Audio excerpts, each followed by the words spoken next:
తాకట్లో ఉన్న బంగారాన్ని విడిపించి ఆ రోజున మార్కెట్ ధర కట్టి మిగిలిన డబ్బును మీకు అందిస్తుంది కొమ్మూరి గోల్డ్.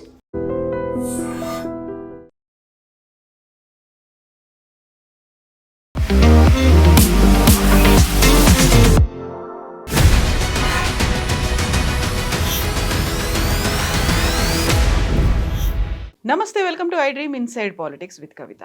పాత పేరుతోనే తెలంగాణలో కొత్త పార్టీ సరికొత్త ఎజెండాతో వచ్చింది. పాంచజన్యాన్ని పూరించింది తెలంగాణ రాష్ట్ర సేన అధ్యక్షురాలు కవిత. బట్ బీఆర్ఎస్ దాన్ని పట్టించుకోవట్లేదా? అసలు ఆలోచించదలుచుకోలేదా? కేసీఆర్ మాట్లాడలేదా? నిన్న జరిగినటువంటి ప్లీనరీ కార్యవర్గ సమావేశం, బీఆర్ఎస్ పార్టీ ఆవిర్భావ దినోత్సవంలో దీని గురించి ప్రస్తావన అసలే రాలేదా? ఏం చేస్తోంది, ఏం జరగబోతోంది? మనతో పాటుగా ఉన్నారు బీఆర్ఎస్ పార్టీ సీనియర్ లీడర్, మాజీ ఎమ్మెల్సీ కన్నె ప్రభాకర్. హలో, నమస్తే. సో మీరేమో బీఆర్ఎస్ పార్టీ నుంచి టీఆర్ఎస్గా మారదాము అనేటువంటి ప్రయత్నాలు క్యాడర్ దగ్గర నుంచి వస్తుంది. కొంతమంది సీనియర్లు ఆలోచిస్తున్నారు. పేగు బంధం అనేది తెగిపోయింది అనేటువంటి ఒక మాటను సీనియర్ లీడర్లే భావిస్తున్నప్పుడు, అటువైపు వెళ్తుందేమో టీఆర్ఎస్గా మళ్ళీ మారతామేమో అని క్యాడర్ అనుకుంటున్నప్పుడు సడన్గా టీఆర్ఎస్ పేరుతో ఒక పార్టీ అనేది వచ్చేసింది. అది కూడా కేసీఆర్ గారి కూతురు కవితని తీసుకొచ్చిన పార్టీ. మీకు అసలు ఏమీ అనిపించట్లేదా, ఆలోచించట్లేదా? మీరు అన్నట్టుగా ఒకటైతే ఫ్యాక్ట్, టీఆర్ఎస్ నుండి బీఆర్ఎస్గా మారిన తర్వాత వచ్చినటువంటి ఫలితాలు కావచ్చు, అదేవిధంగా ఫలితాల తర్వాత దేశవ్యాప్తంగా కేసీఆర్ గారి అభిమానులు కావచ్చు, ఆనాటి టీఆర్ఎస్ పార్టీలో భాగస్వామ్యమైన వాళ్ళు కావచ్చు, తెలంగాణ రాష్ట్రం వచ్చినటువంటి సందర్భంలో పోరాటం చేసింది టీఆర్ఎస్ పార్టీ. టీఆర్ఎస్ పార్టీ పేరుతోటే తెలంగాణ వచ్చింది కాబట్టి టీఆర్ఎస్గా ఉంటే బాగుండునేమో అనేటువంటిది చాలామందిలో ఉన్నటువంటి అభిప్రాయం. దాంట్లో ఎటువంటి అనుమానం లేదు. దాంట్లో మేము పెద్ద బేజాలకు పోయి అది అటువంటిది కాదు అని చెప్పుకోవాల్సినటువంటి అవసరం కూడా లేదు.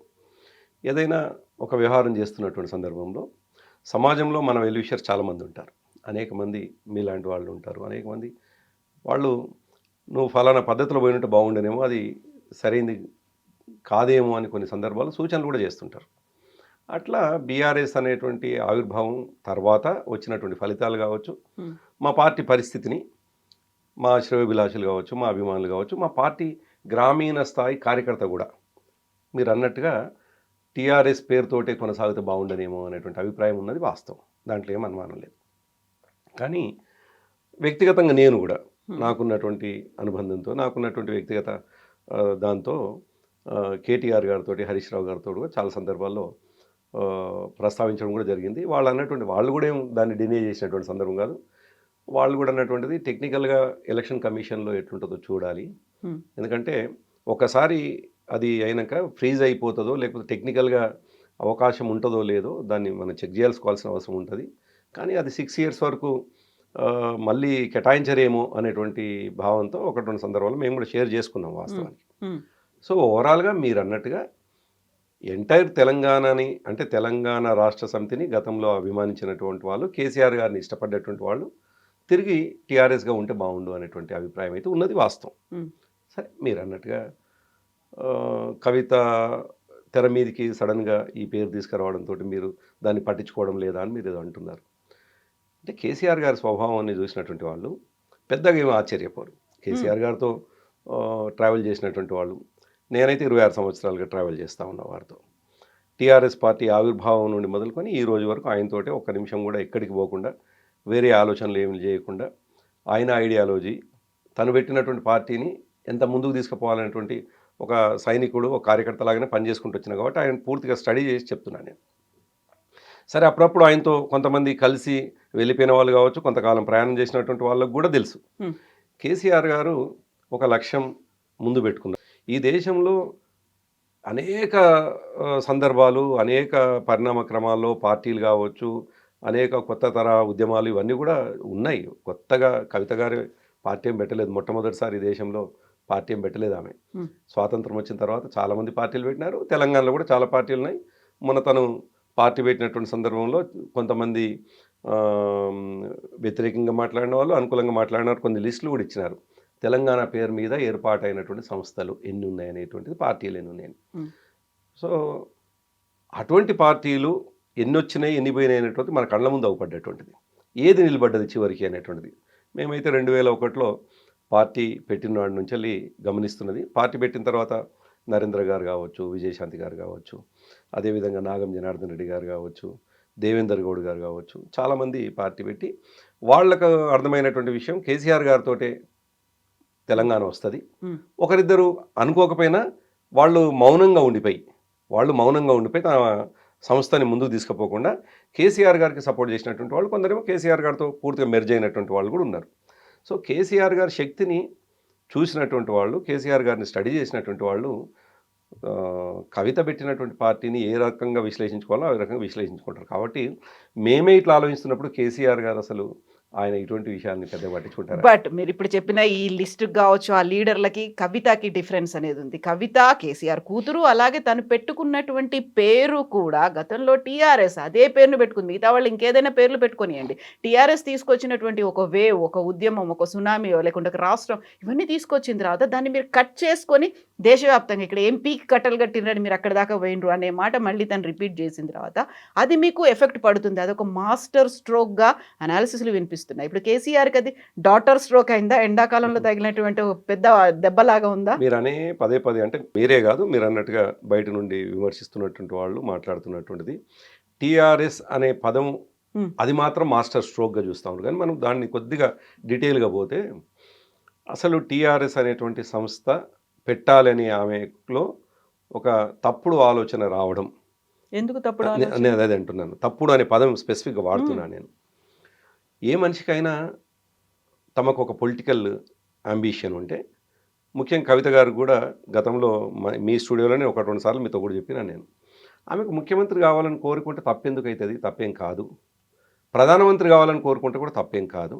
కానీ అనుకరించే పద్ధతులు ఉంటాయి అన్నమాట అన్నా నేను.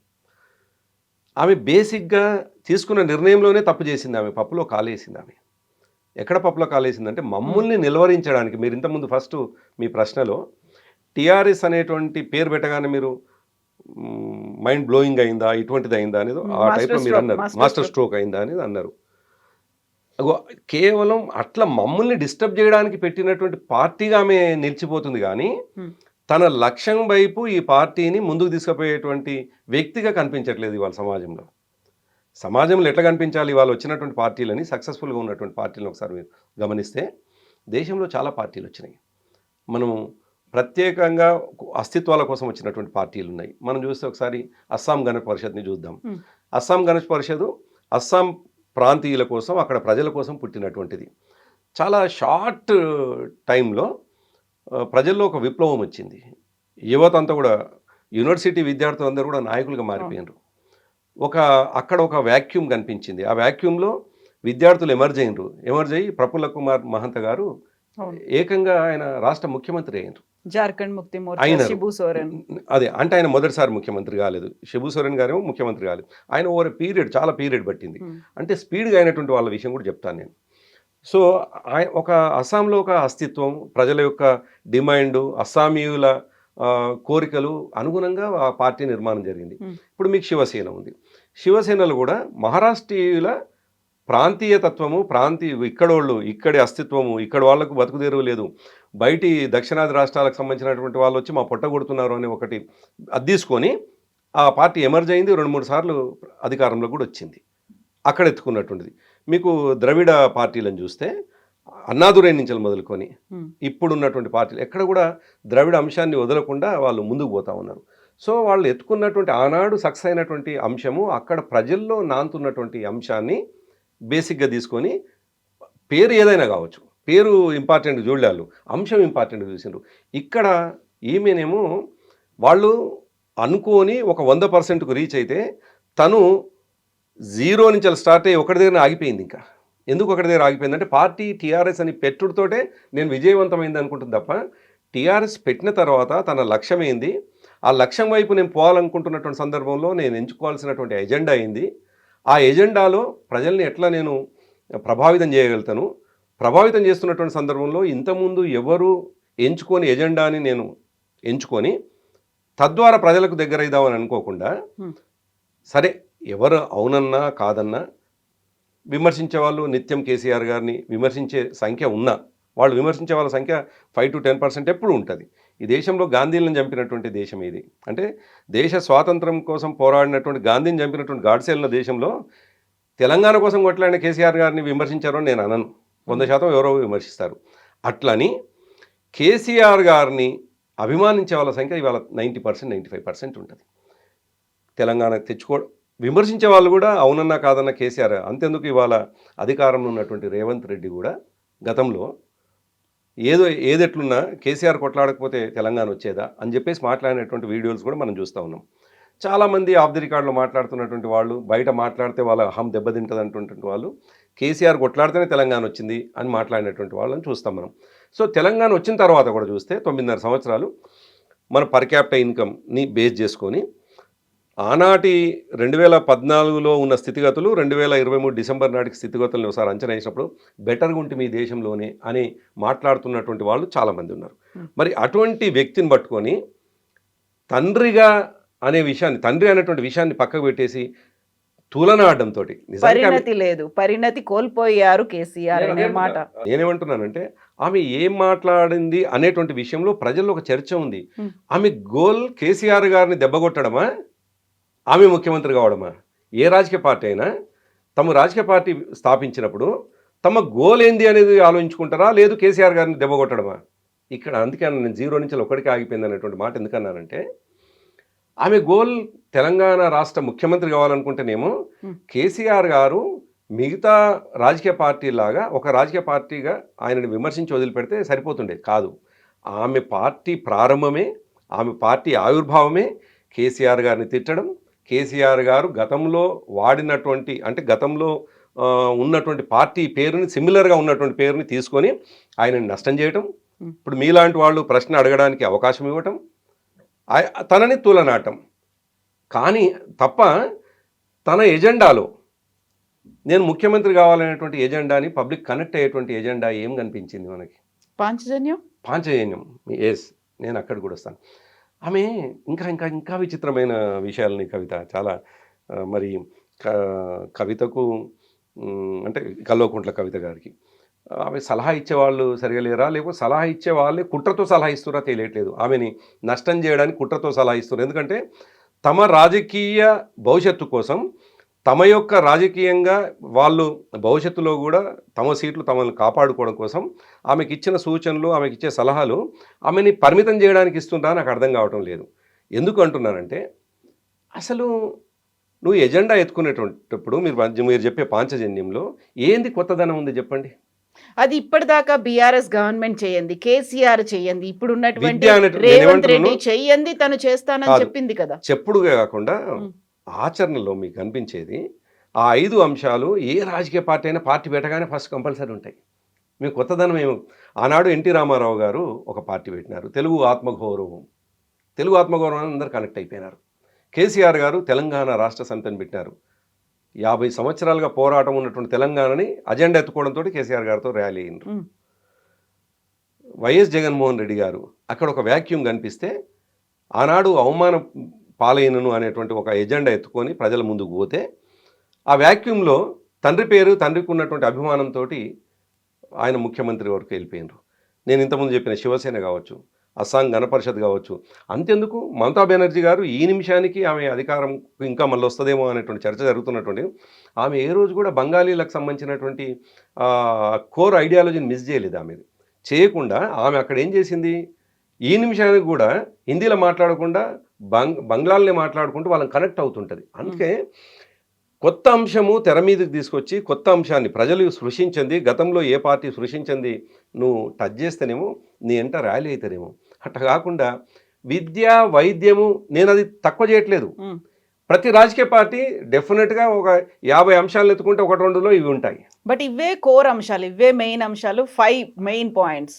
నేను అదే అంటున్నాను, గతంలో ఎవరు స్పృశించకుంటే ఆమె కొత్తగా టచ్ చేస్తేనేమో ఆమె కొత్తగా టచ్ చేసింది ఏంది అని అంటున్నానంటే, అందుకే అంటున్నాను పాంచజన్యం కాకుండా ఆమె కొత్తగా టచ్ చేసింది ఏంటంటే తండ్రిని తిట్టడం. ఆమె తండ్రిని తిట్టడం అనేటువంటి ఎజెండాతోటి ప్రజల దగ్గరికి పోవాల్సిందే తప్ప తండ్రిని అవమానపరిచి, తండ్రిని బాధపెట్టి, తండ్రిని మానసికంగా కుంగదీసి ఆ ఎజెండాతో తప్ప ఈ 5 అంశాలు కొత్త. ఇంకోటి ఏమంటుంది, ఆమె బేసిక్గానే చేస్తున్న ఇంకొక తప్పు చేసింది ఆమె. అందుకే ఇంతకుముందు ఓ మాట అన్నాను నేను మీతో, ఎవరో రాంగ్ సలహా ఇస్తున్నట్టున్నారు అని. ఆమె ఏమంటది, సామాజిక న్యాయం జరగాలి, సామాజిక న్యాయం ఈ రాష్ట్రంలో కొరవడింది కాబట్టి అన్ని వర్గాలు ఎస్సీ ఎస్టీ బీసీ మైనార్టీలు ఏంది అగ్రవర్ణాలు ఉన్నటువంటి పేదలకు కూడా లాభం జరగాలి కాబట్టి ఆ వర్గాలకు లాభం జరగాలంటే నా పార్టీ ఉంటుంది అని అనుకుంటూ అదే ఒక అగ్రవర్గాలు నేను నిజానికి కులాల ప్రస్తావన నా జీవితంలో ఎప్పుడు తేను నేను, కానీ అదే అగ్రవర్ణం అన్నటువంటి కవిత గారే నేను ముఖ్యమంత్రి కావాలంటారు. ఇంకెక్కడ సామాజిక న్యాయం? ఆమె ఏమంటుంది, నేను బీసీల పక్షం, బీసీల కోసం కొట్లాడుతా అంటున్నది. ఇప్పటిదాకా బీసీలను అన్యాయం చేసిండ్రు అని మాట్లాడుతుంది. కానీ నువ్వు ఏ వర్గంకి వెళ్ళైతే వచ్చినావో ఆ వర్గం నుంచి వచ్చిన నువ్వే మళ్ళీ నేనే ముఖ్యమంత్రి కావాలంటున్నావు. అక్కడనే ఆమె ఫెయిల్ అవుతున్నది, అక్కడే దెబ్బతింటుంది. ఎవరైనా ఒక రాజకీయ ఇప్పుడు మేమే అంటున్నాను, 2001లో మా పార్టీ ప్రారంభంలో మేము చెప్పినటువంటి అంశాలు తెలంగాణ కావాలి, తెలంగాణ వస్తేనే బతుకులు బాగుపడతాయి అన్నాం తప్ప నేను ముఖ్యమంత్రి అయితేనే బతుకులు బాగుపడతాయి. దళితుడు ముఖ్యమంత్రి అవుతాడు తెలంగాణ రాష్ట్రంలో, నేను అదే అంటున్నాను. అది కేసీఆర్ కదా. అదే కవిత నేను అంటున్నది. మేము ప్రారంభమైనాడు మా స్ట్రాటజీస్ తెలంగాణ రావడం కోసం విభిన్న స్ట్రాటజీస్ మేము వాడొచ్చు. మేము కొన్ని సందర్భాల్లో కేంద్రాన్ని బ్లాక్మెయిల్ కూడా చేయొచ్చు. లక్ష్యం గొప్పదైనప్పుడు, ఏమంటున్నాను, ప్రజల లక్ష్యం అయినప్పుడు, ప్రజల ఎజెండా అయినప్పుడు బ్లాక్మెయిల్ చేస్తే కూడా ఇష్టపడ్డారు జనం. మేము ఒకవేళ బ్లాక్మెయిల్ చేస్తే కూడా ఏమని, తెలంగాణ రాకపోతే నీ ఫోన్ కూడా ఎత్తాను అనేటువంటి బ్లాక్మెయిల్ చేసిన సందర్భాలు ఉండొచ్చు. కానీ లక్ష్యం నెరవేరింది కదా, ప్రజల ఎజెండా సక్సెస్ఫుల్గా ముందుకు పోయింది కదా. కానీ ఆమెనేమో నేనే ముఖ్యమంత్రి అయితే అని ప్రారంభించడమే అక్కడే ఆమె పొరపాటు చేసినారు అంటున్నాను. అక్కడే ఆమె యొక్క పప్పులో కాలేసింది ఆమె. ఇప్పుడు మీరు కవిత కేసీఆర్ని టార్గెట్ చేసిందంటే అక్కడ ఒక తండ్రిని కూతురు టార్గెట్ చేసినట్టుగా కాదు, ఒక సపరేట్ ఎంటిటీ. ఇది ఒక పార్టీకి అధ్యక్షుడు, నేను ఇక్కడ ఒక పార్టీ ఉంది, పార్టీకి నేను అధ్యక్షురాలిని, నా ఎజెండా ఏంటి, నా టార్గెట్ ఏంటి. ఇప్పుడు కవితక్క కాదు, కవితమ్మగా 3.5 కోట్ల మందికి అమ్మగా ఏం కావాలో నేను ఆలోచించి నేను ముందుకెళ్తాను, ఆ దిశగానే ఇప్పుడు నా ఎజెండా అనౌన్స్ చేస్తున్నాను అనేది ఆలోచన బాగానే ఉంది కదా. విశాల దృక్పథమే అక్కడ కనిపిస్తోంది కదా. కరెక్ట్, మంచి ప్రశ్న ఇస్తున్నాము. ఈ ప్రశ్న కోసం చూస్తా ఉన్నాను నేను. నిజానికి మేము 9.5 సంవత్సరాల అధికారంలో ఉన్నాం. మా అధికారం మేము పరిపాలించడం బాగుందనుకున్నారా బాగలేదనుకున్నారా, కానీ ఏదన్నా ప్రజలు ఎట్లా అనుకున్నారో, కానీ మేమైతే ఓటమి పాలై ఇంట్లో ఉన్నాం. మా పార్టీని మేము నడుపుకుంటున్నాం. మేము ఓడిపోయి 2023 డిసెంబర్లో మేము ఓడిపోయింది అంటే దాదాపు 2.5 సంవత్సరాలు అవుతున్నది. నిజమే, మేము ఓడిపోయినా అంటే 23 డిసెంబర్లో ఓడిపోతే ఆమె ఫిబ్రవరిలోనో మార్చిలో పార్టీ పెట్టి ఉంటే 2024లో పార్టీ పెట్టి ఉంటే, మొన్నటిదాకా పరిపాలించినటువంటి పార్టీ బాగలేదు, ఆయన నియంతృత్వంగా పరిపాలించిండు ఆయన. సరే, ఆమె పదాలని ఏం పదాలు మాట్లాడి అన్నా 2.5 సంవత్సరాలు అవుతుంది మేము ఓడిపోయి, మేము ప్రతిపక్షంగా ఉండి 2.5 సంవత్సరాల కాలంగా ప్రజలకు ఇచ్చినటువంటి హామీలని నెరవేర్చకుండా ఉన్నటువంటి ప్రభుత్వాన్ని పక్కకు పెట్టేసి, కర్కోట కూడా ఉంది కదా, నేను అదే వస్తాను. 2.5 సంవత్సరాలు పరిపాలిస్తున్నటువంటి ఈ ప్రభుత్వాన్ని పక్కకు పెట్టేసి కర్కోటకుడు అనే ఒక పదంతో ప్రజల్ని సంతృప్తి పరచాలని ప్రయత్నం చేసి విమర్శకులని నోరుని కంట్రోల్ చేయాలని ప్రయత్నం చేసి కర్కోటకుడు అందే తప్ప, అందుకే అంటున్నాను, మొత్తం విమర్శించిన దాంట్లో మీరే మీ ఇంట్రోలో ఇంతకుముందు మీరే చెప్పినారు. నన్ను ప్రశ్నిస్తప్పుడు అడిగినారు, కేసీఆర్ గారిని ఇంత తీవ్రంగా అన్నది కదండి. కేసీఆర్ గారిని తీవ్రంగా అన్నది కదా అని అడుగుతున్నారు తప్ప ఈ రాష్ట్ర ముఖ్యమంత్రిని తీవ్రంగా అన్నదని మీరు అడగలేనని మొదలు. అందుకేమంటున్నానంటే, ఓవరాల్గా తన పార్టీ ఏర్పాటులో మొదటి రోజే ఆమె తండ్రిని తిట్టడంలోనే పార్టీని లాంచ్ చేసేసింది, తండ్రిని తిట్టడంతో. అందుకేమంటున్నానంటే, ఈ రాష్ట్ర ప్రభుత్వము 2.5 సంవత్సరాలు పరిపాలిస్తూ ఉంది. ఆమె పోరాటము ఇవాళ ఉన్నటువంటి ప్రభుత్వం మీద పోరాటం చేస్తే, ఇవాళ ఉన్నటువంటి ప్రభుత్వానికి వ్యతిరేకంగా ఆమె ఉద్యమాలు చేస్తే, ఇవాళ ఉన్నటువంటి ప్రభుత్వము ఇచ్చిన హామీలు నెరవేర్చకుండా ప్రజల్ని మోసం చేస్తే, దానికి ఆమె తిరుగుబాటు చేస్తే ప్రజల్లో ఆదరణ వస్తుంది తప్ప మేము ఓడిపోయిన వాళ్ళ మీద నీ పోరాటం ఏంది అంటున్నా నేను. 2.5 దశాబ్దాలు అయింది పార్టీని ఏర్పాటు చేసి, తెలంగాణ రాష్ట్రం కోసం ఒక ఉద్యమం చేసి, అందరినీ ఏకం చేసి తీసుకొచ్చి తెలంగాణ రాష్ట్రంలో మేము చేసి చూపిస్తామని చెప్పి 10 ఏళ్ల పాటు ఉన్న తర్వాత అదే అధ్యక్షుడు, అదే పార్టీ ప్రజల్ని పట్టించుకోలేదు, సామాజిక తెలంగాణ రాలేదు, సామాజిక న్యాయం జరగలేదు, ప్రజల ఆశలు అభిలాషలు కోరికలు అవన్నీ అలాగే ఉన్నాయి. దాన్ని కర్కోటకుడైనటువంటి సీఎం అలాగే చేస్తున్నాడు. బట్ వీళ్ళిద్దరితో కాదు, నెక్స్ట్ నేనే చేస్తాను, అది క్లారిటీ కనిపిస్తోంది కదా. నేను ఏమంటున్నానంటే, ఆమె ఒక ప్రతిపక్షంగా ఎమర్జ్ కావడానికి ప్రభుత్వం మీద చేయాల్సినంత దాడి చేయకుండా 2.5 సంవత్సరాల క్రితమే ఓడిపోయి మేము మా పార్టీని మేము నడుపుకుంటున్నటువంటి మమ్మల్ని తిట్టడంతో ఆమె ఫెయిల్ అయింది అంటున్నాను. అక్కడే ఆమె దెబ్బతిన్నది. ఆమె ఇంకోటి ఏం చేసింది, ఆ రోజు ఆమెను ఒకసారి చూసినట్లయితే, అదే ఇంతకుముందు మీరు ఒక ప్రశ్న వేసినారు, అమ్మ అంటున్నారు అనేటువంటి కవితమ్మ. ఎస్, ఎవరికి వాళ్ళు తమని ప్రపంచానికి ఎట్లా పరిచయం చేసుకోవాలి అనేటువంటి విషయంలో క్లారిటీ ఉంటే తప్పేం లేదు. తనని ప్రపంచానికి అమ్మ అనిపించుకోవాలి, తద్వారా తను రాజకీయ లక్ష్యం నెరవేరాలి అని ఆలోచన చేసి ఆమె ఆ మాట అన్నట్టున్నది. కానీ ఓవరాల్గా మొత్తం మనం స్క్రిప్ట్ అంతా చూస్తే రోజు పార్టీ ఆవిర్భావంలో తను ఇంటి నుండి బయలుదేరి చివరికి పార్టీ ప్రారంభమయ్యేదాకా చూస్తే ఒక 8-10 పార్టీలని కాపీ కొట్టినట్టుగా కనిపిస్తుంది. అన్నీ ఒక్కొక్క అంశం ఒక్కొక్కరిని ఎన్నుకున్నట్టుగా కనిపిస్తుంది. అమ్మ అనేటువంటి పదాన్ని ప్రధానంగా ప్రజల ముందుకు చర్చ మొన్నటిదాకా నిజానికి ఎబో 50 years కవిత వయస్సు బహుశా నేను అనుకుంటా 48 అనుకుంటాను, ఇప్పుడు 47-48 అంతే. అయితే జనరల్గా ఏమంటారంటే యుక్త వయసులో ఉన్నటువంటి వాళ్ళు అనేది ఆ ఏజ్ గ్రూప్ని 50+ ఉంటేనేమో పెద్దవాళ్ళలాగా చూస్తారేమో. కానీ తనకు తానే ఒక ప్రమోషన్ ఏంటంటే జయలలిత గారిని కాపీ కొట్టడం ద్వారా, ఆమె అనుకరించడం ద్వారా అమ్మ అనిపించుకోవడానికి ఒక ప్రయత్నం.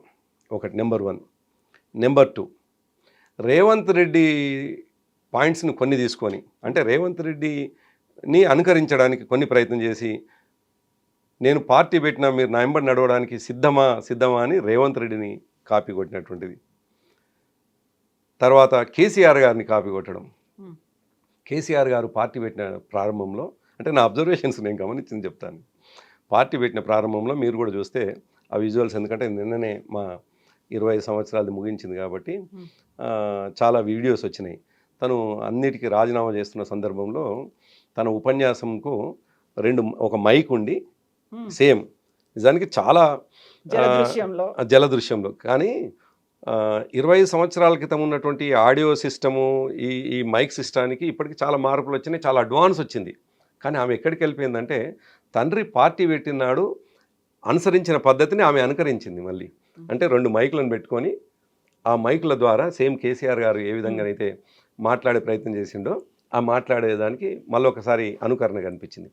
ఎన్టీ రామారావు స్టైల్ని మళ్ళీ కొన్ని అనుకరణ, అంటే అట్లా ఒక 5-6 పార్టీల యొక్క అనుకరణ చూసి ఓవరాల్గా తెలంగాణ రాష్ట్ర సేన అసోసియేషన్ అనే ఒక సంస్థని పెట్టుకున్నది. దానికి ఎంత అక్కడే అంటున్నా, చాలా ఫ్రెగైల్గా, చాలా ఆమె పార్టీ పెట్టడంలో ఒక స్ట్రాంగ్ అంబిషన్, చాలా స్ట్రాంగ్గా నేను ఫలానికి చేరుకోవాలన్నట్టుగా అనిపించకుండా, ఈ నిమిషానికి కేసీఆర్ గారిని దెబ్బ కొడితే చాలు, ఈ నిమిషానికి మా నాన్నని మానసికంగా కుంగజేస్తే చాలు అని అనుకున్నట్టుగా అవపడదు తప్ప ఎందుకు అంత కష్టం వచ్చింది అని. వాస్తవానికి తను 2008 నుండి తను అనేక సందర్భాలు చెప్పినట్టుగా తెలంగాణ ప్రజలకు పరిచయం అయింది తెలంగాణ జాగృతి పేరు మీద. తెలంగాణ జాగృతిని ఎవరైనా నిజంగా ఒకసారి ఆలోచిస్తే కవిత, తను ఏ పేరుతోటి ఐడెంటిఫై, ఇప్పుడు నేను డిగ్రీ చేస్తున్నంత వరకు కూడా నన్ను ప్రభాకర్ అని పిలిచేవాళ్ళు. పార్టీలకు వచ్చిన తర్వాత నన్ను కర్ణి ప్రభాకర్గా పిలవడం. ఇవాళ ఏదన్నా నేను ప్రభాకర్ని మాట్లాడుతున్నంటే ఏ ప్రభాకర్ అంటారు నన్ను. కర్ణి ప్రభాకర్ అంటే ఎవరైనా అన్న చెప్పండి అని అంటారు సింపుల్గా. అంటే నేను అట్లా ఐడెంటిఫై అయ్యిందా నేను. చంద్రశేఖరరావులు చాలామంది ఉన్నారు. నిజానికి కేసీఆర్ గారు తెలంగాణ రాష్ట్ర సమితి పెట్టక ముందుకు ఒక ఆయన పార్టీ పెడుతుండు అనే చర్చ వచ్చినప్పుడు, నిజానికి అప్పటికి మాకు సార్ కూడా పెద్దగా అది లేరు. అప్పటికి 4-5 చంద్రశేఖరరావులు ఉండే. ఒక ఆయన వికారాబాద్ చంద్రశేఖర్, రెండో ఆయన మహబూబ్ నగర్ చంద్రశేఖర్, అదేవిధంగా సంబాని చంద్రశేఖర్, రావుల చంద్రశేఖర్ రెడ్డి ఏమో ఆయన రెడ్డి. ఇట్లా ఒక 5 పేర్లు ఉండే. ఎవరు అని మేము పార్టీ పెట్టి 4-5 నెలల ముందు వెతుకోవాల్సి వచ్చింది. తర్వాత సిద్దిపేటకు సంబంధించిన డిప్యూటీ స్పీకర్ చంద్రశేఖరరావు గారు అని. సో ఆయన ఇప్పుడు ఎట్లా అదైండు కేసీఆర్గా ప్రపంచానికి తెలుసు. ఇప్పుడు చంద్రశేఖర్ అంటే ఏ చంద్రశేఖర్ అంటారు ఇప్పుడు. కాబట్టి జాగృతి కవితని తెలంగాణ జాగృతి అధ్యక్షురాలుగా ఇవాళ గ్రామీణ స్థాయి వరకు ఆమె వెళ్ళి, ఆ జాగృతి అని పేరు పెట్టుకుని ఉంటేనేమో ప్రజలకు రీచ్ అవుతుండే. కానీ ఆమెలో ఉన్నటువంటి దురాలోచన, కుట్ర ఎక్కడ అవపడుతుంది, ఆమెకు సలహా ఇచ్చినటువంటి వాళ్ళ కుట్ర ఏమవుపడుతుంది అని అంటే, జాగృతి ద్వారా పోయి ఆమె పాపులారిటీ కావాలని కోరుకోవట్లేదు వాళ్ళు. బీఆర్ఎస్ పార్టీ మళ్ళీ టీఆర్ఎస్ అనే డిమాండ్ ఉంది కాబట్టి ఆ టీఆర్ఎస్ని 2 రోజుల ముందే నువ్వు అనౌన్స్ చేసేస్తే వాళ్ళకి ఆ అవకాశం ఉండదు అనే ఒక కుట్రలో భాగంగా పడుతుంది తప్ప లక్ష్యాన్ని ఛేదించాలనేటువంటి భాగంలో కనిపించట్లేదు. అందుకే ఏమంటున్నాను, అసలు అప్లికేషన్ పెట్టకుండా ఎలక్షన్ కమిషన్కే పోకుండా. బట్ తన మాట చెప్పారు కదా, ఆ తర్వాత అన్నారు మేము కానీ ఆల్రెడీ అప్లికేషన్ పెట్టుకున్నాము, వస్తుందనే భావిస్తున్నాం. కవిత, ఇప్పుడు మీరు కూడా ఒక జర్నలిస్ట్గా ఒక పార్టీ ప్రారంభమైనప్పుడు డెఫినెట్గా వెనుకకు ముందుకు ఆలోచిస్తారు. ఆమె పార్టీ పెట్టిందన్నప్పుడు మీరు కూడా బహుశా చెక్ చేసి ఉంటారు కదా. చెక్ చేసినప్పుడు ఎక్కడ కూడా దాదాపు 20-25 పార్టీలు నమోదైనాయి, ఎక్కడ కూడా ఆమెది లేదు. ఆమె చెప్పింది తప్ప, ఆమె అక్కడే కుట్ర అంటున్నాను నేను. పార్టీ రిజిస్ట్రేషన్ అంటే రిజిస్ట్రేషన్కు పోవాలనేటువంటి ఆలోచన చేయకుండా అప్పటికప్పుడు, నాకు తెలిసి అనిల్కు కూడా చెప్పకపోవచ్చు, వాళ్ళ హస్బెండ్ అనిల్ కూడా పేరు చెప్పకపోవచ్చు ఏమో అనిపిస్తుంది నాకు. ఆమె మనసులో అనుకొని వచ్చి ఆడ అనౌన్స్ చేసినట్టు ఉంది. అంటే దాంతో ఏమవుతుంది, ఆమె మనసులో ఉన్నటువంటి ఆలోచన ఏంది, కేసీఆర్ గారిని నష్టం చేయాలనేటువంటిది తప్ప కేసీఆర్ గారిని నష్టం చేయడంతో ఏమొస్తుంది, నేను లక్ష్యం నెరవేరదు కదా. కేసీఆర్ గారు మీ నాన్న, ఎస్ మీరు అనుకుంటున్నారు ప్రత్యర్థి అని అనుకుంటున్నారు. ప్రత్యర్థి ప్రధాన ప్రతిపక్షంగా ఉన్నాడు, ఇవాళ ప్రత్యర్థి ఓడిపోయి ఉన్నాడు, ప్రత్యర్థి ఈ ప్రభుత్వం మీద పోరాటం చేస్తున్నాడు, నీ ప్రత్యర్థి అనుకుంటున్నాడు. నువ్వు పోరాటం చేయాల్సింది ప్రభుత్వం పైన లేదు, నీకు రాజకీయ ఓనమాలు నేర్పించి ఈ ప్రపంచానికి పరిచయం చేయించి ఇవాళ కల్వకుంట్ల అనేటువంటి పేరుని కంటిన్యూస్ చేసుకుంటున్న నీ తండ్రి వారసత్వంగా వచ్చినటువంటి అన్ని విషయాలని ఆయన నష్టం చేయాలనుకుంటే నీకేం లాభం అవుతుంది? థ్రెట్ కావచ్చు అదే పార్టీ నుంచి, అంటే థ్రెట్ నేను అదే అంటున్నానమ్మా. ఫర్దర్ గా కూడా కాదు, నేనేమంటున్నానంటే ఒక 26 సంవత్సరాలుగా రాజకీయాల్లో ఉన్నటువంటి ఒక వ్యక్తిగా నాకు అర్థమవుతున్నటువంటి ఇది నేను అనుకుంటాను, నేను ఆలోచిస్తున్నది వాళ్ళ సామాన్యుడు కూడా ఇదే ఆలోచిస్తున్నాడు. ఆమె 2 రోజుల క్రితం పార్టీ పెడితే ఇప్పటివరకు అఫ్కోర్స్ నేను బీఆర్ఎస్ నాయకుడిని కాబట్టి నాకు అట్లా మాట్లాడొచ్చు అని అనొచ్చు. చాలామంది చెప్తున్నటువంటి మాట ఏంటి, కేవలం తండ్రిని నష్టం చేయడానికి పెట్టినటువంటి పార్టీగా కనిపిస్తుంది తప్ప ఆమె రాజకీయ లక్ష్యం నెరవేరడానికి పెట్టినటువంటి పార్టీగా కనిపించడం లేదని సర్వత్రా ఇవాళ వస్తున్నటువంటి అంశం. ఎవరు చూడు అంటున్నది ఏంది, కేసీఆర్ గారి మీద ఎవరికన్నా కొంత అది ఉంటే, ఈర్ష్య ఉండి అసూయ ఉంటే మాస్టర్ స్ట్రోకు కేసీఆర్ గారికి ఎందుకు మాస్టర్ స్ట్రోకు, నీ లక్ష్యం ఉండాలి. మాస్టర్ స్ట్రోక్ కాదు, డాక్టర్ స్ట్రోకా మరి ఏదన్నా ఉండని. నేనేమంటున్నాను, కేసీఆర్ గారి వాళ్ళ అధికారం లేరు అంటున్నాను. అది నేను ప్రధానంగా చెప్పదలుచుకుంది. ఇప్పుడు ఏ పార్టీలైనా ఎందుకు పెడతాయి, జనరల్గా ఒక సినిమా తీస్తారు, ఆ సినిమా రిలీజ్ అయినప్పుడు మాత్రమే ఆ సినిమా యొక్క అది సక్సెస్ వేరు, ఆ తర్వాత రిలీజ్ అయినప్పుడు మాత్రమే. అసలు సినిమా తీయకుండానే సినిమా వచ్చిందని చెప్పలేరు. ఇప్పుడు మీరు స్టూడియో పెట్టుకుంటారు, మీరు ఎయిర్కి పోతేనో లేకపోతే మీరు స్టూడియో పెట్టుకొని మీ ఛానల్ పెట్టుకుంటే 4 ఇంటర్వ్యూలు బయటకు పోతేనే మీరు స్టూడియో పెట్టుకున్నట్టు తెలుస్తుంది. అసలు నువ్వు ఆదిలోనే హంసబాదు అన్నట్టుగా మొదట్లోనే నీ లక్ష్యము ప్రభుత్వం కాదు, నీ లక్ష్యం కేసీఆర్ గారు అని అనుకున్నప్పుడే ప్రజలు నిన్ను విశ్వసించరు అంటున్నాను. అది నేను చెప్పదలుచుకుంది. ఓవరాల్గా నేను చెప్పదలుచుకుంది ఏంటంటే, తన లక్ష్యం ముఖ్యమంత్రి అయితే ఇప్పటి టార్గెట్ కేసీఆర్ గారు ఉండొద్దు, ఇప్పటి లక్ష్యం టీఆర్ఎస్ పార్టీగా ఉండకూడదు. నువ్వు నిజానికి కొత్త జవసత్వాలు ఉంచుకొని కొత్తగా అసలు ప్రజలకి ఒక కనెక్టింగ్గా ఒక నిజానికి ఆమె 47-45 సంవత్సరాలు ఒక యూత్గానే ప్రజలకి పరిచయం అయి నేను కొత్తదనం తీసుకొస్తాను, ఒక జెన్జీ మూమెంట్ జరిగింది అక్కడ. ఆ టైప్లో నేను కొత్తదనం తీసుకొస్తానది ఏంది, ఎక్కడేం లేదు. ఒకటే ఒక కొత్తదనం, తండ్రిని తిట్టిన తనేగా మిగిలిపోయినటువంటి కొత్తదనం తప్ప, తండ్రిని ఇష్టం వచ్చినట్టుగా విమర్శించినటువంటి బిడ్డగా తప్ప, ఒక పార్టీ పెట్టినటువంటి సందర్భంలో కొత్తదనం ప్రపంచానికి ఏమీ కనిపించలేదు. అందుకే ఆమెకు మళ్ళొకసారి, సరే ఆమె మా ప్రత్యర్థి ఇప్పుడు అయినప్పటికీ చాలా కాలం మేము కలిసి ప్రయాణం చేసిన ఒక సోదరిగా, ఒక అన్నగా చెప్పేది ఏంటంటే, ఇప్పటివరకు చేసినటువంటి తప్పులని ఇప్పటికైనా అది చేసుకొని నీ లక్ష్యం నువ్వు ముఖ్యమంత్రి కావాలని కోరుకుంటే నిజాయితీగా ఈ ప్రభుత్వం మీద కొట్లాడు, ఈ ప్రభుత్వం చేసిన దుర్మార్గాల మీద కొట్లాడు.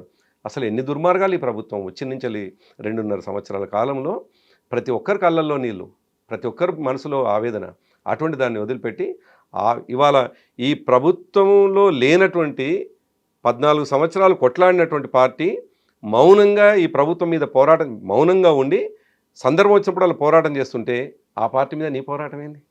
ఇప్పుడు ఎంత మీరు నకలు కొట్టింది అని చెప్పినప్పటికీ కూడా ఒక రకంగా ఆ పార్టీ పేరు అనౌన్స్ చేసిన వెంటనే కార్యకర్తల్లో కూడా ఒక నిరుత్సాహం, అరే ఎప్పటికైనా మళ్ళీ మనకు వస్తుందేమో, మనం ఎంత డిసౌన్ చేసుకున్నా మళ్ళీ అటువైపు వెళ్ళాలి, ఆ కనెక్షన్ మిస్ అయింది. నేను అంగీకరిస్తున్నా కవిత, నువ్వు చెప్పేది అంగీకరిస్తున్నా. ఏం అంగీకరిస్తున్నా అంటే, అక్కడ వరకు ఆమె సక్సెస్ అయింది. ఎక్కడ సక్సెస్ అయింది అంటున్నానంటే, మేము టీఆర్ఎస్ పార్టీగా మళ్ళీ రావాలనే ప్రజల కోరికని మళ్ళీ మాకు చేరకుండా ఉండేటువంటి ఒక రాక్షసానందం అందామా మరొకటి అందామా అంతవరకు సక్సెస్ అయింది అంటున్నాను. అది కాదు కదా ఆమె లక్ష్యం ముఖ్యమంత్రి అని అంటుంటే నువ్వు ఇక్కడే ఆగిపోతా ఉన్నావు. నువ్వు ఇక్కడ నుండి బయలుదేరి ఢిల్లీకి చేరుకోవాలనుకుంటుంటే హైదరాబాద్లో ట్రైన్ ఎక్కే దగ్గరనే ఆగిపోతా ఉన్నావు, ట్రైన్ వెళ్ళిపోతుంది. నేను అందుకే అంటున్నాను ఆమె ఎంచుకున్నది మీరేమో తాత్కాలికమైన ప్రస్తుతం ఆమె అనుసరించిన విధానాన్ని మీరు ఆలోచిస్తున్నారు.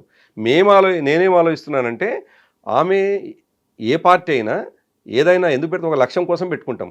ఆ లక్ష్యం మొదట్లోనే నిర్వీర్యమైపోయింది. నీకు సలహా ఇచ్చినటువంటి వాళ్ళు, నిన్ను ముందుకు తోచినటువంటి వాళ్ళు నిన్ను చీకట్లోకి తోసిండ్రు. చీకట్లోకి బయటకు పోయి చూసరికి ఏమవుపడుతుంది, చీకటి అవపడుతుంది. నీ సలహాదారులు, నీకు సహాయం చేద్దామనుకున్న వాళ్ళు, నీకు సపోర్ట్ చేస్తున్న వాళ్ళు, నిన్ను వెనుక ఉండి సహకరిస్తున్నటువంటి వాళ్ళు నీకు తప్పుడు సలహా ఇస్తున్నారు అంటున్నాను. ఎస్, నువ్వు ఇంతకాలం ఒక డైనమిక్ లీడర్గా ఉన్నావు, కేసీఆర్ గారు కూతురుగా ఉన్నావు, కేసీఆర్ గారి ఆలోచనల్ని పుణికిపుంచుకొని తెలంగాణ ఉద్యమంలో పనిచేసినటువంటి దానివి. ఎందుకు ఇంత అమాయకంగా పప్పులో కాలేస్తున్నావు? ఎందుకు తప్పు చేస్తూ ఉన్నావు? ఎందుకు కేసీఆర్ గారి వ్యతిరేకుల ఆలోచనలకు అనుగుణంగా నువ్వు మోదుతున్నావు? నీ ఆలోచన ముఖ్యమంత్రి అయితే ఇది కాదు, కాబట్టి నీ ఆలోచన ముఖ్యమంత్రి కావడం కాదు, కేసీఆర్ గారిని నష్టం చేయడమే. అది సాధ్యం కాదు. కేసీఆర్ గారు ప్రజల ఎజెండా ఎత్తుకొని పోయే వ్యక్తి, ప్రజల ఎజెండాని తన ఎజెండా, కుటుంబ సభ్యుల్ని కూడా పట్టించుకున్నటువంటి వ్యక్తి, ప్రజలకు నష్టం జరుగుతున్నటువంటి సందర్భంలో ఎటువంటి వాళ్ళను కూడా ఎదిరించే వ్యక్తి. కాబట్టి చాలా స్మాల్ సబ్జెక్ట్, నేనేమో చాలా ఎక్కువసేపు చెప్పినాను. మీ అసలు పట్టించుకోవట్లేదు మీరు, అసలు మీరు మీ పార్టీ కేసీఆర్ గారు, నేను అందుకే అంటున్నాను, కేసీఆర్ గారు వ్యక్తుల్ని చూడరు. కేసీఆర్ గారు ప్రజలకు జరిగేటువంటి లాభాన్ని ఎట్లా లాభం జరగాలి, మనం ఏ ఎజెండా ఎత్తుకుంటే మళ్ళీ తిరిగి ప్రజలకు లాభం జరుగుతుంది అది ఎత్తుకుంటారు తప్ప ఎదురుగా వస్తున్నటువంటి వ్యక్తి పెద్ద బాహుబలి లేదు, ఆయనకు పెద్ద కండలు ఉన్నాయి, దాదాపు 8 ఫీట్లు ఉంటాడు, నేను పోయి గుద్దుకుంటే ఎట్లా అని ఆలోచించాడు. ఆయన యుక్తితోటి ఎదుటోళ్ళు. కాబట్టి ఇవాళ వస్తున్న ఏ రాజకీయ పార్టీ అయినా, నేను కవిత కోసం చెప్పట్లేదు, ఏ రాజకీయ పార్టీ అయినా తాము నిజాయితీగా ప్రజల ముందుకు వస్తే ప్రజలు ఆదరిస్తారు. కానీ నిజాయితీ తప్పి తండ్రిని మాత్రమే నష్టం చేయాలని వస్తే మాత్రం ప్రజలు చూస్తారు. ఇక్కడ కన్న తండ్రి ఆలోచించారా లేదా, ఆయన ఏమనుకున్నారు? యాక్చువల్గా ఒక కూతురు అంతకాలం ఉంది, మీరు చెప్పారు తెలంగాణ జాగృతి కావచ్చు, రాజకీయ ఓనమాలు ఇవన్నీ పక్కన పెడితే ఒక తండ్రి హృదయం అనేది ఉంటుంది కదా, ఏం ఆలోచించి ఉంటుంది ఆ టైంలో? అంతే కదా, మనందరం కూడా పేరెంట్స్మే కదా. మీరు పేరెంటే, నేను పేరెంటే, ఎవరైనా పేరెంటే. డెఫినెట్గా తన కడుపులో పుట్టినటువంటి వాళ్ళు ప్రయోజకులు కావాలి. తన కడుపులో పుట్టినటువంటి వాళ్ళు, ఇప్పుడు నేనున్నాను, నా పిల్లలు మంచి ఉద్యోగం చేయాలి, మంచి వ్యాపారం చేయాలి, రాణించాలి, నా పేరు కూడా గొప్పగా తీసుకురావాలి అని నేను కోరుకుంటాను. మీరు అదే అనుకుంటారు, ఎవరైనా అనుకుంటారు. ఆయన కూడా అదే అనుకుంటాడు సహజంగా. తన బిడ్డ, తన కొడుకు ప్రయోజకులు కావాలి, సమాజానికి ఉపయోగపడాలి అని కోరుకుంటాడు. కానీ గతి తప్పినప్పుడు, దారి తప్పినప్పుడు తప్పకుండా తండ్రికి ఉండాల్సిన బాధ తండ్రికి ఉంటుంది. సహజంగా కేసీఆర్ గారు కూడా అదే ఉంటుంది. అంతకంటే డీటెయిల్గా ఏముంటుంది? అయితే ఈ తెలంగాణ రాష్ట్ర సమితి మీరు SA అంటున్నారు, అయినప్పటికీ అనౌన్స్ చేసిన 2 రోజుల తర్వాత బీఆర్ఎస్ పార్టీ కూడా ఆవిర్భావ దినోత్సవం జరుగుతుంది. అక్కడెక్కడ డిస్కషన్ రాలేదా కేసీఆర్? అంటే మళ్ళీ అదే గుర్తు చేస్తున్నాను కవిత మీకు. కేసీఆర్ గారు వ్యక్తుల్ని చూడరు. నేను ఇంతకుముందు కూడా అన్నాను, ప్రధానమంత్రి కూడా వ్యక్తిగా చూద్దాం అనుకున్నప్పుడు ప్రధానమంత్రిని కూడా లెక్క చేయనటువంటి సందర్భాలు. సరికొత్త పార్టీ వచ్చింది ఈసారి, మళ్ళీ సరికొత్తది కాదు, ఎజెండాలు తీసుకొని ముందుకెళ్ళాలి అనుకుంటే ఉన్న కమిటీలను కూడా మీరు రద్దు చేసేసి ముందుకెళ్ళడం. మీరు అన్నట్టుగా ఒకవేళ చర్చించాల్సినటువంటి సందర్భం వస్తే, అంశమే అయితే అది ప్రజలకు బాగా బలంగా పోతుందో లేదు ప్రజల ఎజెండా ఎత్తుకొని పోతుంది అనుకుంటున్నటువంటి పార్టీ పట్ల చర్చించినా ఏమన్నా అది ఉంటుంది. అసలు ఆయన ఆకాశం అంతా మేరుపర్వతం లాంటి కేసీఆర్ గారు కుట్రలతో ప్రారంభమైనటువంటి అంశాన్ని ఎందుకు చర్చిస్తారు చెప్పండి? బట్ మీరు ఏదో ఎక్స్పెక్ట్ చేస్తూ ఉన్నటువంటి కార్యకర్తలు ఉన్నారు, నాయకులు ఉన్నారు. రాష్ట్ర కార్యవర్గ సమావేశం ఒక విస్తృత స్థాయిలో జరిగినట్టుగా తెలంగాణ భవన్లో మాత్రమే పెట్టుకున్నారు. అప్పటిదాకా ఎక్స్పెక్ట్ చేశారు ఇంకేదైనా ఉంటుందేమో కేసీఆర్ దగ్గర నుంచి, అంటే ఉన్నటువంటి కమిటీలన్నింటినీ కూడా రద్దు చేసేసిండు. వాట్ నెక్స్ట్ ఏం చేస్తారు? కమిటీలు రద్దు చేయడం అంటే శాశ్వతం కాదు కదా.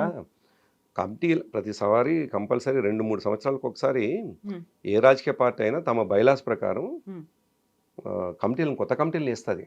మేము రాష్ట్ర కమిటీని కూడా రద్దు చేయాల్సి ఉండే. యాక్చువల్గా రాష్ట్ర కమిటీని ఎందుకు లైవ్లో పెట్టడం జరిగింది అంటే, సమన్వయం ఈ జిల్లా గ్రామ కమిటీలు, జిల్లా మండల కమిటీలు, జిల్లా కమిటీలని సమన్వయం చేయాలి, సభ్యత్వాలని చేయాలి. కాబట్టి అదొక ఫోర్స్లో ఉండాల్సినటువంటి కమిటీ ఉండాలి కాబట్టి దాన్ని ఉంచినారు.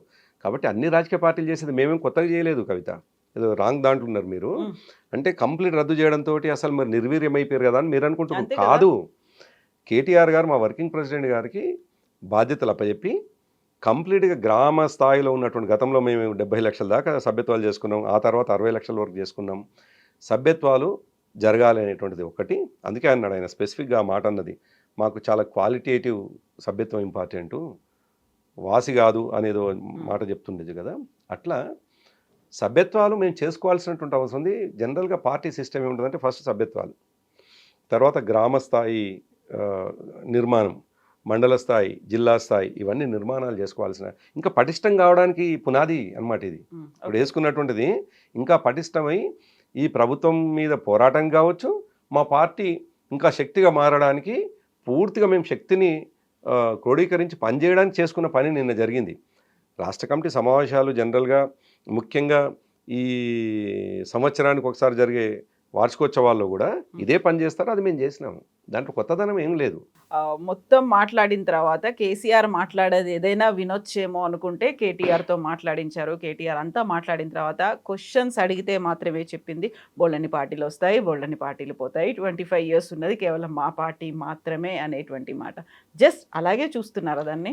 ఇప్పుడు మనం 2 విషయాలు చూడాలి. కేసీఆర్ గారేమో మా పార్టీ నాయకులకు దిశానిర్దేశం చేయడానికి పెట్టుకున్నటువంటి సమావేశం అది. మా వార్షికోత్సవం కాకుండా గతంలో మాత్రం లైవ్ టెలికాస్ట్లు ఉండేది, మార్నింగ్ నుంచి ఈవినింగ్. అంటే ఎప్పుడు ఒకే ఫార్మాట్లో ఉండం కదా కవిత, ఒకే ఫార్మాట్లో మీరున్నారు, మీ స్టూడియో ఉంది, ఒక రోజు ఒక ఫార్మాట్లో పనిచేస్తుంది, మీరు రీచ్ కావాలి ప్రజలకు అనుకుంటే ఇంకో రోజు ఇంకో పద్ధతిలో ఉంటారు. పార్టీలు కూడా ఆ నిమిషానికి ప్రాధాన్యత ఏంది, మేము పెట్టుకునే సమావేశం ద్వారా బయటి ప్రపంచానికి, బయటి వాళ్లకు ఎటువంటి సమాచారం అది అవసరం ఉందో అంతవరకే పరిమితం అవుతాం. ప్రతి నిమిషం ఒకే ఫార్మాట్లో ఉండం మేము. నిన్న జరిగింది ఏంది, మా పార్టీ రాష్ట్ర స్థాయి సమావేశంలో కేసీఆర్ గారు భవిష్యత్తులో ఈ పార్టీని ఎట్లా నడపాలంటున్నారో అందరితో సమన్వయం చేసుకొని అందరికి విషయం చెప్పి ముందుకు తీసుకుపోవాలన్నటువంటి సందర్భం అది.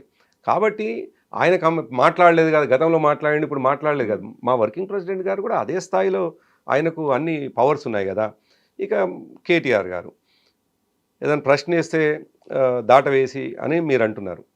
యాక్చువల్గా మెయిన్ పాయింట్ కాకుండా క్వశ్చన్ కి మాత్రమే ఆన్సర్ చేశారు. నేను అదే అంటున్నాను. కేసీఆర్ గారిని అట్లా చూస్తే కేటీఆర్ గారేమో నేనేమంటున్నానంటే, మీరు నన్ను పిలిచి ఒక 1/2 hour ఇంటర్వ్యూ ఉంది కాబట్టి మీరు అడిగిన ప్రతి ప్రశ్నకు నేను చెప్పిన, నిజానికి నేను కూడా ఒకే సమాధానం చెప్పి వెళ్ళిపోవాలి. వాస్తవానికి నేను ఒకే సమాధానం ఎట్లా చెప్పి వెళ్ళిపోవాలంటే, అంత చర్చించాల్సినంత పెద్ద సబ్జెక్ట్ కాదు, మేము పట్టించుకోమని చెప్పి వెళ్ళిపోవాల్సిందే. ఎందుకంటే మొదట్లోనే ఈ పార్టీ నిర్మాణంలోనే కుట్ర ఉంది అని అంటున్నా కాబట్టి ఇంకా ఇంత డీటెయిల్ అవసరం లేదు. మీరు నన్ను ఏమో 1/2 hour కోసం పిలిస్తే కాకుంటే ఇప్పుడు నేను అడిగినవన్నిట్లలో ఇన్ని రకాల క్వశ్చన్స్ మీ క్యాడర్కి ఉన్నాయి, ఆ తర్వాత చూసేటువంటి ప్రేక్షకులకు ఉన్నాయి, ఎవరైతే కేసీఆర్ని అభిమానించారో కార్యకర్తలు వాళ్ళందరికీ కూడా ఉన్నాయి. వీటన్నిటి గురించి చెప్పాలి కదా, ఎందుకంటే నేను అదే అంటున్నాను. ఇప్పుడు మీరు ఈ 1/2 hour నన్ను కూర్చోబెట్టి మాట్లాడించడం కారణం ఇవన్నీ బయటికి పోవాలని ఉద్దేశంతో మాట్లాడిస్తున్నారు. కాబట్టి నేను ఒక బాధ్యత కలిగినటువంటి ఆ పార్టీ నాయకుడిగా నేను కూడా విసురుగా సమాధానం చెప్పకుండా పోవడం సరైంది కాదు కాబట్టి చెప్తున్నా. కానీ మా పార్టీలో ఏ స్థాయి కార్యకర్త అయినా ఒకవేళ మీరు ఇంటర్వ్యూ ఫార్మాట్లో జరగకుండా మీరు మైక్ తీసుకొని వచ్చి ముందలు పెడితే చాలా సింపుల్గా ఏం చెప్తారంటే, ఇది పెద్ద చర్చించాల్సిన అంశం కాదు, చాలా స్పష్టంగా పార్టీ పెట్టడంలోనే కుట్ర ఉన్నది, తండ్రిని నష్టం చేయాలనేటువంటిది, ఇంకా మేమెందుకు చెప్తామని వెళ్ళిపోతారు. నేనేందంటే, మరి మీరు స్టూడియోకి పిలుస్తారు, ఇక్కడ కూర్చోబెడతారు, ఏసీ వేస్తారు, ఇంతసేపు మాట్లాడుకుంటుంటే నేను ఇవన్నీ మీరు అడిగిన ప్రశ్నకు చెప్పకుండా ప్రతిదాన్ని కూడా తోసిపుచ్చేటట్టు మాట్లాడలేను కదా, కాబట్టి చెప్పిన. నిజానికి వన్ మోర్ క్వశ్చన్, ఇప్పుడు నెక్స్ట్ ఎలక్షన్స్ రాబోతున్నాయి అనుకున్నప్పుడు ఇంతకాలం బీఆర్ఎస్ పార్టీకి ఆపోజిట్ గా ఉందా, లేకుంటే పోటీ అనేది త్రిముఖ పోటీ అనుకున్నారు, అటువైపు కాంగ్రెస్ ఉంటుంది, ఇటువైపు బీజేపీ ఉంటుంది అనుకుంటే ఇంకో పార్టీ వచ్చింది, సో 3 పార్టీలతో పోటీ అనేది ఉంటుందా? అయితే వాస్తవానికి ప్రజలు ఎట్లా చూస్తారంటే, అంటే డిఫరెంట్ టైంలో డిఫరెంట్గా అనాలిసిస్ చేసుకున్న ఇప్పుడున్నటువంటి పరిస్థితులు 9.5 సంవత్సరాలు మేము అధికారంలో ఉండి ఏం చేసినామో ప్రజల దాంట్లో ఉంది, అనుభవంలో ఉన్నది. సరిగ్గా రేవంత్ రెడ్డి అధికారంలోకి వచ్చిన నెల రోజుల నుంచే అదే ఇదంతా మిస్ అయిపోయినాము. అంతెందుకు కేసీఆర్ గారు ఓడిపోయిన మరొక గంట నుండి అయ్యో ఓడగొట్టుకున్నామా అనేటువంటి బాధతో ఉన్నటువంటి వాళ్ళు కూడా ఉన్నారు. మేము కేసీఆర్ ఓడిపోతాడు అనుకోలే, మా ఎమ్మెల్యే ఓడిపోతాడు అనుకున్నాం, కానీ కేసీఆర్ గారు ఓడిపోయిన రాని బాధతో ఉన్నటువంటి సందర్భాలు కూడా చూసినాం. అయితే వాస్తవానికి మా పార్టీని మేము నడపాల్సినటువంటి పద్ధతి, మేము కేసీఆర్ గారు మళ్ళీ అధికారంలోకి ఎట్లా రావాలని చెప్పేసి ప్రజలు ఆలోచిస్తున్నటువంటి సందర్భంలో మళ్ళీ అయినంత ఈ రాష్ట్ర ప్రభుత్వం ఇచ్చినటువంటి హామీలు ఏంది, దాన్ని ఎట్లా వ్యతిరేకిస్తామని ఉంటుంది తప్ప ఈ మిగతా రాజకీయ పార్టీలు ఎట్లా అనుసరిస్తున్నాయి, వాళ్ళు సందర్భాన్ని బట్టి ఎటువంటి హిడెన్ ఎజెండా తోటి ప్రజల ముందుకు పోతున్నారు అనేది ప్రజలకు ముందు ఉన్నటువంటి అంశం. మేము కొత్తగా ఏం చెప్పాలి, మా పోరాటం ఏమో ఈ ప్రభుత్వం మీద. మమ్మల్ని పోగొట్టుకున్నటువంటి ప్రజలు పోగొట్టుకున్నారా ఆ నిమిషానికి లేదు, వాళ్ళు ఎక్కువ హామీలు వేయడంతో లేదు, ఏదన్నా కారణం కావచ్చు, మేమైతే ఓడిపోయి ఉన్నాం. కానీ మేమే బెస్ట్ అనేటువంటిది ఇవాళ ప్రజల్లో ఉన్నటువంటిది. కాబట్టి మిగతా పార్టీలు ఇవాళ కనీసం దరిదాపు కూడా ఉంటాయని నేనైతే అనుకోవటం లేదు. కవిత ఈ మాట కూడా అన్నారు, మమ్మల్ని ఓడించారు కాబట్టి మీ కర్మ మీరు చావండి అన్నట్టుగా వదిలేశారు. అలా కాదు కదా, డిసోన్ చేసుకోవడం, డిస్కనెక్ట్ అవ్వాల్సిన అవసరం లేదు కదా. యాజ్ ఏ తల్లిగా తన ఒక ఎగ్జాంపుల్ కూడా చెప్పారు, మా కొడుకు కింద పడితే దగ్గరికి తీసుకొని మాట్లాడి కావాల్సినవి చేసి ఇవన్నీ నా చెప్పకుండా వెళ్ళిపోయావు కాబట్టి పడిపోయావు, అలా వదిలేయొద్దు కదా. ఆ కనెక్షన్ అనేది మిస్ అయింది, కేసీఆర్ ఇలా మారిపోయాడు, పరిణతి కూడా కోల్పోయాడు అనే మాట కదా. కానీ ఎట్ ద సేమ్ టైం ప్రజలందరూ ఈ ప్రజాస్వామ్యంలో ప్రజల చేత ఎన్నికైనటువంటి ప్రభుత్వం వచ్చిన నెక్స్ట్ మినిట్ నుంచే కాళ్ళ కర్రలు పెట్టడం, ప్రధాన ప్రతిపక్షానికి గౌరవం కూడా ఉండదు. ఎస్, డెఫినెట్గా ప్రజలు ఎమరుపాట మరొకట ఏం జరిగిందో ఒక ప్రభుత్వాన్ని గెలిపించుకున్నారు. వాళ్ళు చేస్తారా చేయరా సమయం ఇవ్వాల్సిన బాధ్యత పరిణతి కలిగినటువంటి రాజకీయ నాయకుడిగా కేసీఆర్ గారికి ఉన్నది. కేసీఆర్ గారి అనేక సందర్భాల్లో వ్యక్తిగతంగా నిజానికి మీ టీవీ ద్వారా ఇవాళ ప్రజలకు పోవాల్సిన అవసరం లేదు, కానీ మళ్ళీ కూడా చెప్తున్నాను, కేసీఆర్ గారు అంతర్గతంగా మాట్లాడే విషయాలు చెప్పకూడదు నేను, కానీ ఆయన అనేక సందర్భంలో ఎందుకు తొందరపడతారు, మీరు తొందరపడాల్సిన అవసరం ఉంది, ఆయన మ్యాండేటరీ అటు ఇచ్చినప్పుడు సమయం వచ్చినప్పుడు కదా మనం విమర్శించాల్సింది, రోజు ప్రభుత్వం మీద విమర్శించడం సరైంది కాదు కదా అని అనేక సందర్భాలు ఆయన చెప్పినటువంటి వాళ్ళు. కాబట్టి సమయం తప్పకుండా ప్రభుత్వానికి ఇవ్వాల్సినంత ఇవ్వాలి. కాబట్టే ఆయన చాలా సందర్భాల్లో 2.5 సంవత్సరాలు దాదాపు దగ్గర పడ్డది. ఇప్పుడు మళ్ళీగా మనం పోరాటానికి సిద్ధం కావాల్సిందే అనేటువంటిది. నిన్న కూడా సమావేశంలో ఇదే మాట, ఇంకా మనం పోరాటానికి, ఎందుకంటే ప్రజలు ఇవ్వాల్సినంత సమయం ప్రజలకు ఇచ్చినాం, ఈ ప్రభుత్వం కూడా ఇచ్చినాం. ప్రజల ఆలోచనలకు అనుగుణంగా ప్రభుత్వం పనిచేయనప్పుడు మరి ప్రజలు కోరుకున్న ప్రధాన ప్రతిపక్షంగా మన పాత్ర మనం నిర్వర్తించాలి. కాబట్టి మనం చేయాల్సిన అవసరం ఉంది అన్నమాట ఆయన. అందుకే పరిణతి లేని వాళ్ళు తెల్లారే ఈర్ష్యతో అసూయతో ప్రొద్దున లేస్తే ప్రతిదీ కూడా వ్యతిరేకించి మాట్లాడే వాళ్ళు ఉంటారు. కేసీఆర్ గారు అట్లా కాదు, ఆయన ఒక పరిణతి కలిగినటువంటి నాయకుడు కాబట్టి ప్రొద్దున లేస్తే కాళ్ళల్లో కర్రలు పెట్టి ప్రభుత్వాన్ని ఇబ్బంది పెట్టాలని అనుకునే వ్యక్తి కాదు. కాబట్టి ఆయన పరిణతితోటి ప్రధాన ప్రతిపక్ష నాయకుడిగా నిల్చున్నాడు ఆయన. Thank you so much. Thank you. Best wishes to you and to your party. Thank you. Thank you.